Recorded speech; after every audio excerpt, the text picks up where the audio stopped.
तो नमस्कार दर्शक बंधु आज आउ एक अपडेट नहीं आसी जोटा हूँ प्रधानमंत्री जीवन ज्योति योजना। यही योजना अधीन आपको कहबी बहुत सारा हिताधिकारी अच्छा जो योजना अधीन किसी जानी ना कौन ना यही अकाउंट रे मोर पैसा प्रिंट करते जाऊँ बैंक पासबुक प्रिंट कर एसबीआई हो ओडिशा ग्राम्य बैंक हो एक्सिस बैंक हो आंध्र बैंक हो जो कौन बैंक हो आपड़ जो चेक कर बैंक चेक कर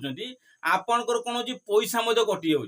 आपंकर देखिए बैंक ऑफ बरोदा अच्छी से कटुची जदि आपंकर यही बैंक रु पैसा कटुची आपण जानिया चाहते ये बैंक रु कौन पे कटुची आपण से स्कीम कौन पे लागू होला किए लागू कला आपण ए पर्यंत आपण जानिथिबे काहे ना आपणकर स्कीम जेतले आपण अकाउंट खुलुचंती आपन को भी आपण न जानिता अवस्था रे मध्ये से अकाउंट रे मध्ये से वेरीफाई कर देथिबे जे आपणकर एई स्कीम रे एई योजना एई बैंक अकाउंट रे मध्ये ओपन करा जाऊ जो थे मु भी निजे जो अकाउंट ओडिशा ग्राम्य बैंक रे खुली मोर मते एभला परिस्थिति आसला जोटा मो भी न जानी सा अवस्था रे मते भी किछि कहि ना किंतु मोर से योजना अधीन मते खुली देथिले जो थे प्रथम वर्ष मोर मते 430 टका सेतले 3 वर्ष पूर्व 430 टका मते कटला और 20 टका मते सबजी 12 टका मते कटिथिला 12 टका थिला पूर्व 3-4 वर्ष पूर्व 12 टका और 330 टका मोर कटिथिला एबे जोटा अछि केते 20 टका रहउछि आउ तार अछि प्रधानमंत्री जीवन ज्योति योजना रे 436 टका आउ प्रधानमंत्री सुरक्षा योजना जो अछि आपण हटी 20 टका कटियो तो आपन को कहबी जो योजना अधीन आपण तो जानि पाले नै जदि आपनकर पैसा अकाउंट रे सक्षम नै रखिया पई बा आपण जदि प्रति वर्ष जदि आपण ए हिसाब रे एती टका जदि डिडक्ट हुए आपण को अकाउंट रु ताहाले आपण ताको किपरि सेटा काटी पारिबे बा बैंक सहित किमिति जोगाजोग करिवे बैंक रे ए योजना को किमिति डिलीट करिबा बा आपण काटी देबे जेना प्रति वर्ष मो अकाउंट रे एमिति न कटु बोली एटा मध्ये आपन कहबी जदि आपण ए योजनाटा आपनकर एक्टिव हे जाईची 5 वर्ष 7 वर्ष दे चलती आप जानी पारना से बैंक रे मध्ये पैसा कटि चलती सपोज आपनकर कौन कारण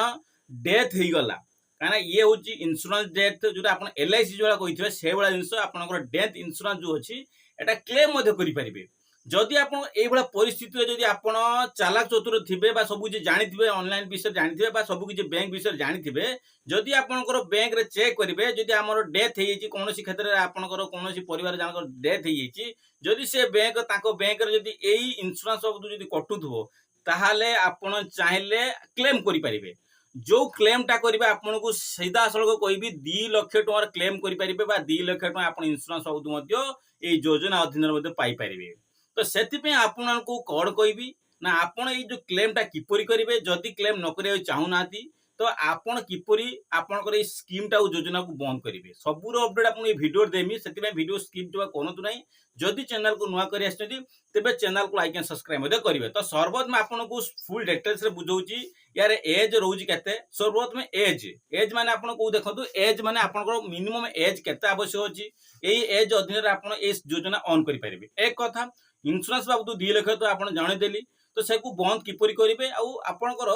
प्रीमियम टा केते रोज सीधा सड़क आपन स्क्रीन रे म देखैदिमी कोनोसी फेक नुय आपन डायरेक्ट आपनकर जो प्रधानमंत्री जो अछि जीवन ज्योति योजना अछि बा पीएमजेजेबीवाई उटो अछि आउट अछि पीएम कोन कहली ना पीएमएसबीवाई दुईटी योजना अछि से दुईटी योजना आपन मते मु एथरे जणे मिसा थाइ देबा तो देखो सर्वप्रथम आपन को देखंतु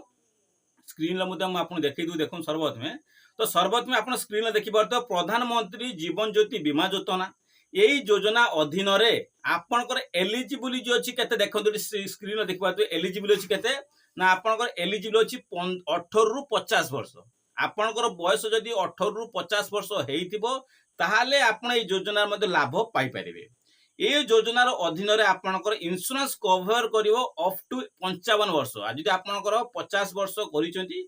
अप टू कवर करियो केते 55 वर्ष जदि आपनकर जदि एवरेज बयस कहला बोले एवरेज कत अछि 55 वर्ष कवर करि परिबो जदि आपनकर ए क्षेत्र रे जदि इंश्योरेंस बाबू जदि आपनकर डेथ जदि आपन इंश्योरेंस करचंती जदि डेथ हे गेला तने आपन को सीधा सळक देखंतु 2 लाख टका लाइफ इंश्योरेंस कवर आपनकर डेथ हेले आपनकर जदि नेचुरल डेथ आपन कहले आपनकर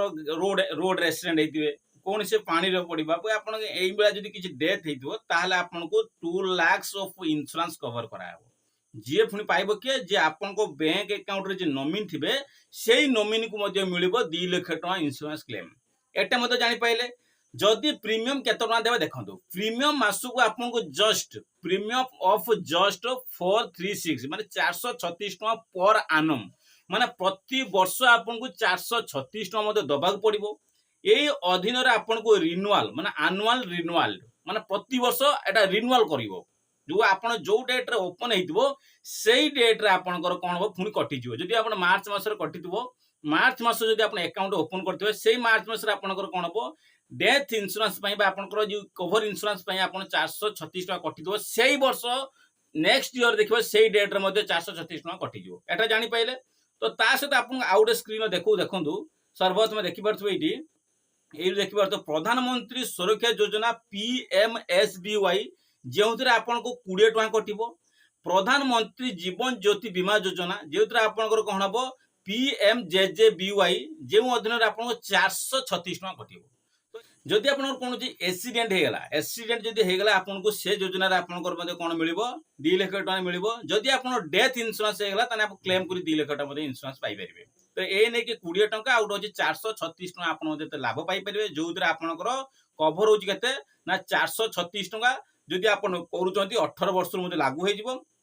ଯୋଉଟା ଆପଣଙ୍କର କେତେ ବର୍ଷ ମଧ୍ୟ 55 ବର୍ଷ ଏଭରେଜ ମଧ୍ୟ 55 ବର୍ଷ କରିପାରିବେ। ନହେଲେ ଆପଣଙ୍କର କେତେ 50 ବର୍ଷର ଯଦି ଥିବେ ଆପଣ ତାହେଲେ ଆପଣଙ୍କୁ ଲାଭ ପାଇପାରିବେ। ତ ଏ ନେଇକି ଆପଣଙ୍କୁ ଦୁଇଟି ଉପାୟ ପାଇପାରିଲେ ଯୋଉଥିରେ ଯଦି ଆପଣ ମାନେ ସ୍କିମ୍ ଟାକୁ ବନ୍ଦ କରିବା ପାଇଁ ଚାହୁଁଛନ୍ତି ବା ଆପଣ ବ୍ୟାଙ୍କ ସହିତ କିପରି ଯୋଗାଯୋଗ କଲେ ଆପଣଙ୍କର ସ୍କିମ୍ ଟା ବନ୍ଦ କରିବା ପାଇଁ ଚାହୁଁଛନ୍ତି ତ କଣ ଆପ୍ଲିକେସନ ଲେଖିବା ପରେ ସର୍ବପ୍ରଥମେ ଦେଖନ୍ତୁ ମାନନୀୟ ଶ୍ରୀଯୁକ୍ତ ଶାଖା ପରିଚାଳକ ବା ମହୋଦୟ ସମୀପେଶୁ ବିଷୟବସ୍ତୁ ହଉଛି ଦେଖନ୍ତୁ କଣ ବିଷୟବସ୍ତୁ ହଉଛି PMJBY ଯଦି ଆପଣ 20 ଟଙ୍କା ଯୋଉ ସ୍କିମ୍ କରୁଛନ୍ତି ସେଟା ଯୋଜନା ବନ୍ଦ କରିପାରନ୍ତି। ଯୋଉଟା PMS ଯୋଉ BB ହଉଛି ପ୍ରଧାନମନ୍ତ୍ରୀ ଜୀବନ ଜ୍ୟୋତି ସୁରକ୍ଷା ଯୋଉ ଅଛି ସେଥିରେ ମଧ୍ୟ ଆପଣ ଚାହିଁଲେ ବନ୍ଦ ମଧ୍ୟ କରିପାରିବେ। ତ ସେଥିପାଇଁ ଆପଣ କଣ ଲେଖିବା ପଡିବ ମହୋଦୟ ବା ମହାଶୟ ଲେଖିବାର କାରଣ ହଉଛି 5 ବର୍ଷରୁ ଉର୍ଦ୍ଧ୍ୱ ହବ ଆପଣଙ୍କ ବ୍ୟାଙ୍କ ଆକାଉଣ୍ଟରେ PMJBY PMSBY କରି ବନ୍ଦ କରିବାକୁ ମୁଁ ଚାହୁଁଅଛି। ମୋ ପାଖରେ ଅଧିକ ସମ୍ବଳର ଅଭାବରୁ ଏହି ଯୋଜନାକୁ ମୁଁ ବନ୍ଦ କରିବା ମଧ୍ୟ ଚାହୁଁଛି। ତ ସେଥିପାଇଁ ଆପଣଙ୍କୁ ବିନତି ଅନୁରୋଧ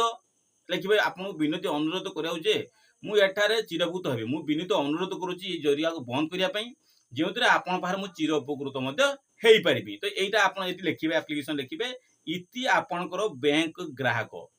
ଆପଣ ବ୍ୟାଙ୍କର ଗ୍ରାହକ ନା ତ ସେ ବ୍ୟାଙ୍କର ଗ୍ରାହକ ଆପଣଙ୍କ ନେମ୍ ଆକାଉଣ୍ଟ ନମ୍ବର ଯୋଉ ଅଛି ଆକାଉଣ୍ଟ ନମ୍ବର ଲେଖିବେ ତଳକୁ ଫୋନ ନମ୍ବର ଦେବେ ଦେଖନ୍ତୁ ଏଠି ଆକାଉଣ୍ଟ ନମ୍ବର ଦେବେ ଫୋନ ନମ୍ବର ଦେବେ ଆପଣଙ୍କ ସିଗ୍ନେଚର ଆପଣ ଦସ୍ତଖତ ଓଡ଼ିଆରେ ହଉ କିମ୍ବା ଇଂଲିଶ ଲେଖନ୍ତି ସିଗ୍ନେଚର କରିବେ କରିକି ଆପଣଙ୍କର ଆଧାର କାର୍ଡ ଏଇ ଯୋଉ ଆପ୍ଲିକେସନ ସହିତ ଆପଣଙ୍କର ଆଧାର କାର୍ଡ ଚାହିଁଲେ ଆପଣ ଆଟାଚ କରିବେ ବ୍ୟାଙ୍କ ଆକାଉଣ୍ଟର ଜେରକ୍ସ ଆଟାଚ କରିବେ କରିକି ଆପଣଙ୍କର ବ୍ୟାଙ୍କର ଯିଏ ଅଛନ୍ତି ମ୍ୟାନେଜର ଅଛନ୍ତି ସେଇମାନଙ୍କୁ ହିଁ ଡିପୋଜିଟ୍ କରିବେ। ଜାଣିପାରିଲେ ବ୍ୟାଙ୍କର ଯେ ମ୍ୟାନେଜର ଅଛନ୍ତି ସେମାନଙ୍କ ପାଖରେ ଡିପୋଜିଟ୍ କରିବେ ଆଧାର କାର୍ଡ ବ୍ୟାଙ୍କ ବହି ଜେରକ୍ସ ଆଧାର କାର୍ଡ ଜେରକ୍ସ ଆଉ ଆପ୍ଲିକେସନ ତିନୋଟି ଯାକ ନେଇ ଆପଣ ମଧ୍ୟ ସବମିଟ ମଧ୍ୟ କରେଇଲେ ଆପଣଙ୍କର ଦେଖିବେ ବେଶୀ ନାହିଁ 7 ଦିନ ଭିତରେ ଆପଣଙ୍କର ଏଇ ଯୋଜନା ପ୍ରଧାନମନ୍ତ୍ରୀ ବୀମା ଯୋଉ ଅଛି ସେଟା ମଧ୍ୟ କଟିବ ପ୍ରଧାନମନ୍ତ୍ରୀ ସୁରକ୍ଷା ଯୋଜନା ମଧ୍ୟ କଟିବ। ତ ଦୁଇଟି ଯାକ କଟିବା ପାଇଁ ଏଇ ଉପାୟରେ ଆପଣ କାଟିପାରିବେ। ଲାଭ ମଧ୍ୟ ଜାଣିପାରିଲେ ଯଦି ଆପଣଙ୍କର ସେ ଯୋଜନା କାଟିବାକୁ ଚାହୁଁଛନ୍ତି ତ ଏଇ ଉପାୟରେ ମଧ୍ୟ କାଟିପାରିବେ।